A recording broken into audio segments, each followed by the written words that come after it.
तो क्वेश्चन, एक बच्चे की वृद्धि और विकास निम्नलिखित में से कौन से कारकों द्वारा प्रभावित होती है। यहाँ पर पूछ रहा है, फर्स्ट क्वेश्चन है चाइल्ड डेवलपमेंट पेडोलॉजी का। तो ये प्रीवियस ईयर ऑनलाइन के क्वेश्चन है और क्वेश्चन में पूछ रहा है child's growth and development influenced by, यानी कि जो कारक होते हैं जिसके द्वारा प्रभावित होता है। तो यहाँ पर देखिए क्वेश्चन के ऑप्शन, परवरिश की शैलियाँ, आनुवंशिक ढांचा, संरचना, विद्यालयी अनुभव, व्यक्तिगत रुचि। तो इसमें आपको आंसर को करेक्ट करना है कि किससे जो है प्रभावित होते हैं। तो कौन सा आपका राइट आंसर होगा। तो क्वेश्चन को ध्यान में देखिएगा, वृद्धि के और विकास के बारे में पूछ रहा है, तो राइट आंसर आपका डी ऑप्शन जाएगा। फिर सेकंड क्वेश्चन देखिएगा, डेवलपमेंटल चेंज इन चिल्ड्रन, बच्चों में विकासात्मक परिवर्तन, यानी कि बच्चों में विकासात्मक परिवर्तन के बारे में क्वेश्चन पूछ रहा है। तो यहाँ देखिए सभी संस्कृतियों में सार्वभौमिक समानगत होती है बच्चों में, और फिर यह एक आयामी और रैखिक है, वंशानुगत और पर्यावरणीय कारकों के बीच एक जटिल अंतरक्रिया है। तो यहाँ पर सभी संस्कृतियों में सार्वभौमिक समानगत नहीं होती, ये गलत हो जाएगा आपका। एक आयामी और रैखिक, ये जो भी है ये ऑप्शन भी गलत है। फिर यहाँ पर थर्ड भी जटिल अंतःक्रिया है, तो ये आंसर आपका क्या होगा। देखिए क्वेश्चन ऑप्शन पढ़िए, वंशानुगत और पर्यावरणीय कारकों के बीच एक जटिल अंतःक्रिया है। तो आपका करेक्ट आंसर कौन सा जाएगा, अपरिवर्तनीय है और परिवर्तन की अंगुली से सिरे तक आगे बढ़ते हैं। पहले आप 4 ऑप्शन पढ़ लीजिएगा, फिर उसी के बाद आप पेडोलॉजी को ध्यान में रखते ही करिएगा, क्योंकि पेडोलॉजी में आपको समझने में दिक्कत हो सकती है। अगर नए हैं तो ऐसे क्वेश्चनों को आप रिवीजन कर लीजिएगा। तो राइट आंसर आपका जाएगा सी ऑप्शन, यानी कि जटिल अंतःक्रिया है। ठीक है, फिर थर्ड क्वेश्चन देखिए, ये जो है अभिकथन के बारे में पूछ रहा है। तो सभी संस्कृतियों में बच्चे एक ही उम्र में एक ही तरीके से विकास के चरणों से गुजरते हैं। All children across culture proceed thought by the stage of development in the same manner at the same age। तो ये तर्क में देखिए, बचपन सार्वभौमिक और एक आयामी होता है, तो आपको इसमें से सही विकल्प चुनना है। चाइल्डहुड इज यूनिवर्सल एंड अनसिमेस्टल, तो फिर यहाँ पर आपको राइट आंसर चूज करना है तर्क और अभिकथन को ध्यान में देखते हुए। तो आपका राइट आंसर क्या जाएगा, डी ऑप्शन जाएगा। ए और आर और दोनों गलत हैं। फिर नेक्स्ट फोर्थ क्वेश्चन ऐसे ही है, इसमें भी आप कथन ही दिया गया है, situation happens only at the school once the childrens begin to go to school, सामाजिकरण स्कूल में ही होता है। दूसरा तर्क देखिए, स्कूल द्वितीयक सामाजिकरण की एकमात्र संस्था है। तो आपको क्या चुनना है, सही विकल्प चुनना है। अब कथन और उसका तर्क दोनों दिया है, तो दोनों को देखिए ध्यान में। क्या पूछ रहा है, बच्चे स्कूल जाना शुरू करते हैं, सामाजिकरण स्कूल से ही होता है, ये फर्स्ट वाला तर्क आपको बता रहा है। और द्वितीय में सामाजिक एक संस्था है, तो इसके बारे में आपका क्या तर्क है। तो आपका राइट आंसर क्या होगा, बी में देखिए ए आर और आर। तो आपका क्वेश्चन राइट आंसर डी जाएगा, ए आर और दोनों गलत हैं, यानी कि डी ऑप्शन आपका सही होगा। फिर क्वेश्चन है आपका, सीमा अपनी मम्मी की आज्ञा के बिना रसोई से मिठाई खाने में डरती है। उसे लगता है कि मम्मी को पता लगने पर उसे सज़ा मिलेगी। कोहलबर्ग के नैतिक सिद्धांतों के अनुसार सीमा किस स्तर पर है। डेवलपमेंट ऑफ सीमा according to Kohlberg theories of moral development, यानी कि कोहलबर्ग के नैतिक सिद्धांत के बारे में पूछ रहा है। देखिए, उत्तर परंपरागत स्तर, पूर्व परंपरागत स्तर और अमूर्त स्तर पारंपरिक स्तर, तो उसे डर लगता है, तो सज़ा के बारे में वो पूछ रही है। मिठाई खाने से डरती है। तो आपका राइट आंसर क्या होगा? फॉर्मल स्टेज नहीं होगा, ये अमूर्त नहीं होगा, ये कोहल वर्ग के जो हैं बी ऑप्शन जाएगा, यानी कि पूर्व पारंपरिक स्तर। फिर देखिए, जीन पियाजे के अनुसार संज्ञानात्मक विकास किस प्रक्रिया पर सुगम होता है? Gene पियाजे, according to gene पियाजे, cognitive development of फैकल्टेड by the process of gene पियाजे जो है किसके लिए थे? पुनर्बलन, पूर्वाभ्यास, कलन विधि। तो राइट आंसर आपका डी ऑप्शन जाएगा, एडॉप्शन, यानी कि अनुकूलन के द्वारा ही जो है संज्ञानात्मक विकास सुगम होगा। फिर देखिए, जीन पियाजे द्वारा प्रस्तावित विशेषताओं के साथ चरणों को सही सुमेलित जोड़ी चुनें। जीन पियाजे से क्वेश्चन बने हैं कि विशेषताओं से संवेदी चालक, नाटकीय खेल संलग्न है, पूर्व संक्रियात्मक अवस्था, वस्त स्थायित्व का प्रारंभ। तो संवेदी चालक अवस्था जो है नाटक खेल संलग्न बता रहा है। तो इसमें आपको जो है 4 ऑप्शन में सही जोड़ी को चुनना है।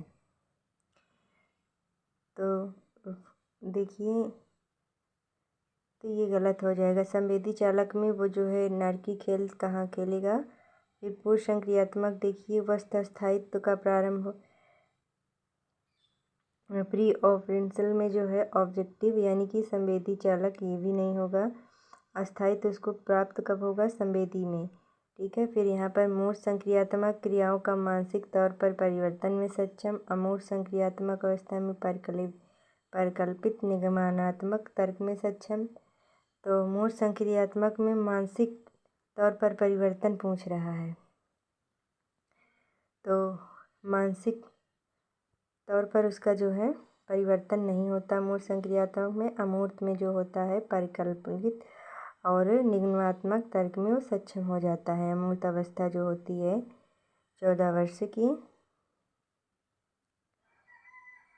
जीन पियाजे की जो अवस्थाएं हैं 0 से 2 वर्ष और 7 से, ये सारी अवस्थाओं को आप ध्यान में रखते हुए क्वेश्चन को करिएगा। लेव वायगोस्की के अनुसार बच्चों को सीखने में सक्षम बनाने के लिए निम्न में से कौन से कारक की महत्वपूर्ण भूमिका है? लेव वायगोस्की के अनुसार, according to Lev Vygotsky, which of these an important activity in allowing children to learn? Dialogue, lecture, punishment, reward. तो लेव वायगोस्की जो है क्या करते हैं? ए ऑप्शन डायलॉग, यानी कि संवाद से है सक्षम बनाने में आपको जो है डायलॉग या संवाद की ज़रूरत पड़ती है। फिर यहाँ पर 9th क्वेश्चन है, निम्न में से किस मनोवैज्ञानिक ने प्रतिपादित किया कि अंतःक्रिया की बच्चे के भाषिक विकास में बहुत महत्वपूर्ण भूमिका है? तो किस मनोवैज्ञानिक ने पूछा है? अंतः विकास, जीन पियाजे, लेव Vygotsky, B.F. Skinner, Noam Chomsky. तो आपका जो है कौन सा करेक्ट आंसर जाएगा? अंतःक्रिया जो है B.F. स्किनर। फिर तार्किक गणितीय बुद्धि की क्षमताओं में क्या शामिल है? तार्किक गणितीय बुद्धि की क्षमता में पूछ रहा है हेर फेर, ग्राफिक कौशल और स्थानिक तर्क, कुछ भी जिसमें 2 से अधिक आयाम शामिल होंगे। लय, ताल, स्वर, माधुर्य के प्रति संवेदनशीलता, तो इसमें तार्किक कुछ जो आयाम शामिल होंगे, गलत होगा। फिर लय ताल को ध्यान में देखिए क्या क्वेश्चन है, sensitivity to rhythm, pitch, metre, tone. तो यहाँ पर फिर वो भी गलत है। फिर यहाँ पर सी ऑप्शन, विशिष्ट पिचों, स्वरों और लय के बीच अंतर करना जिससे पहचानने में अन्य लोग चूक सकते हैं, तो ये भी आपका जो है गलत होगा। डी ऑप्शन सही होगा, पैटर्न पहचानना पूर्व ज्ञान के आधार पर और उसके बीच जो है संबंध बनाना करेक्ट आंसर होगा। ये भी तर्क और अभिकथन से ही ये क्वेश्चन बना है। किशोरों की जेंडर भूमिकाओं व रूढ़िवादियों के प्रति दृष्टिकोण और मूल्यों को निर्धारित करने में विज्ञापन और फिल्में एक बड़ा प्रभाव डालती हैं। अभिकथन ये क्या है? किशोरों की जेंडर भूमिकाओं को रूढ़िवादियों के प्रति दृष्टिकोण और मूल्यों को निर्धारित करने में विज्ञापन और फिल्में एक बड़ा प्रभाव, यानी कि किशोरों के बारे में पूछ रहा है, जो है ये बता रहा है अभिकथन है, जो है क्या कर रहा है, स्टोरेज ऑफ स्टेटस ऑफ एडवायरमेंट के लिए। और बी तर्क देखिए, मीडिया सामाजिकरण की एक शक्तिशाली प्राथमिक संस्था है। तर्क आर क्या बोल रहा है? मीडिया जो है सामाजिक और शक्तिशाली प्राथमिक संस्था है। तो ये युवाओं को जो है इसकी जो है पहली संस्था इसमें बता रहा है। आर तर्क क्या बता रहा है कि जो मीडिया है सामाजिकरण की एक शक्तिशाली और प्राथमिक संस्था है। तो आप ऑप्शन में देखिएगा कि कौन सा इसमें सही हो रहा है। तो ए ऑप्शन आपका सही होगा, ए और सही व्याख्या करता है। फिर विभिन्न पृष्ठभूमियों के बच्चों के सीखने की सुविधा के लिए शिक्षकों को चाहिए कि वे, अगर क्वेश्चन पूछ रहा है कि विभिन्न पृष्ठभूमियों के बच्चों के सीखने की सुविधा के लिए शिक्षकों को चाहिए कि वे, मतलब कि जो बैकग्राउंड टीचर्स आप होते हैं वैरिड, तो उनके लिए बच्चों को सिखाने की सुविधा के लिए क्या करना चाहिए? तो गैर प्रासंगिक पाठ्यक्रम का पालन करना गलत है। विभेदित निर्देश लागू करना ये भी गलत है। आप विभेदित निर्देश लागू करें, यानी कि इम्प्लीमेंट डिफरेंट इंस्ट्रक्शन सो नहीं हो सकता कि, देखिए तो राइट आंसर आपका जाएगा बी ऑप्शन, यानी कि वो आपको जो है निर्देश करना, करेक्ट आंसर। फिर देखिए नेक्स्ट क्वेश्चन, असेसमेंट क्या है? आकलन। तो यहाँ पर आकलन का ऑप्शन देखिए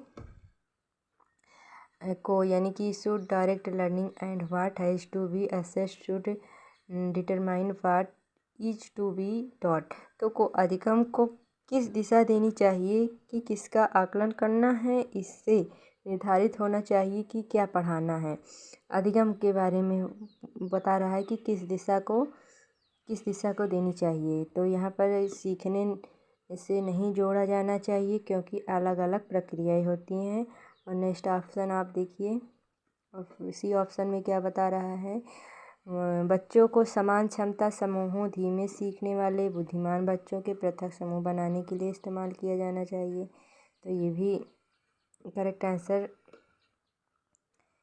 नहीं हो सकता कि देखिए क्वेश्चन, समान क्षमता समूह को धीमे सीखने वाले बुद्धिमान बच्चों के पृथक समूह बनाने के लिए इस्तेमाल किया जाना चाहिए, गलत है। डी ऑप्शन आपका सही होगा। इसमें बच्चों को सीखने की तैयारी से लेकर शिक्षण अधिगम प्रक्रिया का एक अभिन्न अंग है, ठीक है। तो राइट आंसर आपका क्या जाएगा? D option. फिर देखिए, इन प्रोग्रेसिव क्लासरूम लर्निंग, एक प्रगतिशील कक्षा में सीखना, यानी कि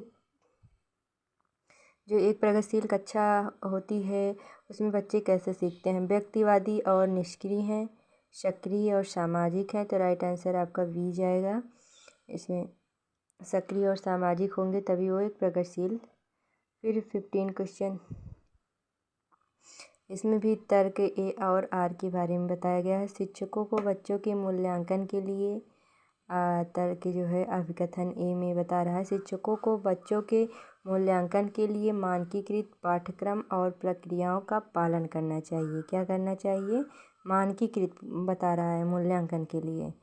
तो आर का देखिए, समावेशी शिक्षा का उद्देश्य मतभेदों को खारिज कर सभी को समान बनाने की दिशा में काम करना चाहिए। तो यहाँ पर मतभेदों को खारिज कर, तो सही विकल्प आपको चुनना है। तो ए और आर में क्या,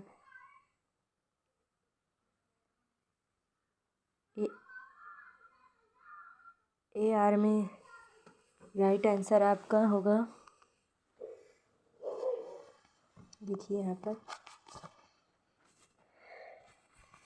तो ये आर तर्क आपका गलत माना जाएगा, खारिज करने की बात की गई है। तो राइट आंसर आपका जाएगा यहाँ पर भी D option. Next video part कल अपलोड किया जाएगा।